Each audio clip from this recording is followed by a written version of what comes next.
Maintenant qu'on a vu, on a appliqué donc la formule de calcul des dates d'échéance et d'expiration.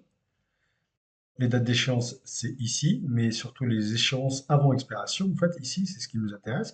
On va calculer maintenant le pourcentage restant, en fait. Le pourcentage restant, c'est une formule, hein, donc la formule à mettre en place, c'est pas très compliqué, c'est des divisions, hein.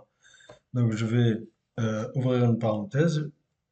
Donc je mets le signe égal, j'ouvre une parenthèse, et je vais venir chercher D, donc la D166 moins combien? La date du jour. Donc la date du jour, on a dit soit on met celle-là, soit on met direct, on format directement par aujourd'hui que je vais fermer. Ok, je ferme ma première parenthèse et que je vais venir diviser par.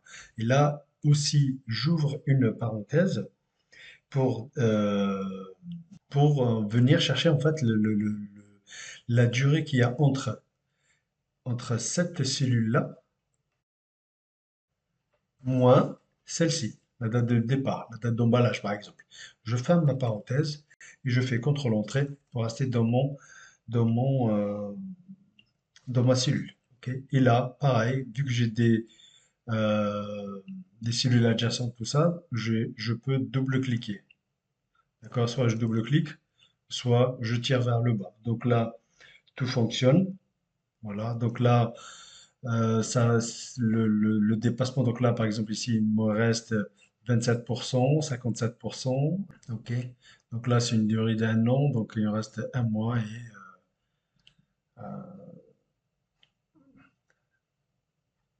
un mois, on va dire, de durée. OK. Donc voilà, là, ce qu'on peut faire aussi, on va venir sélectionner la place qui nous intéresse. On va appliquer un jeu de couleurs, de nuances. Donc vert, on va prendre celui-là, ça suffit, hein. Comme ça, on sait. Voilà, au-delà de 50, on est dans le vert. En dessous, ça commence dans les différentes couleurs, nuances de couleurs. Voilà, on avait aujourd'hui comment calculer on avait aujourd'hui comment calculer les dates d'échéance. Et surtout ici, on a le pourcentage de l'échéance restante en fait. Je vous dis merci d'avoir regardé.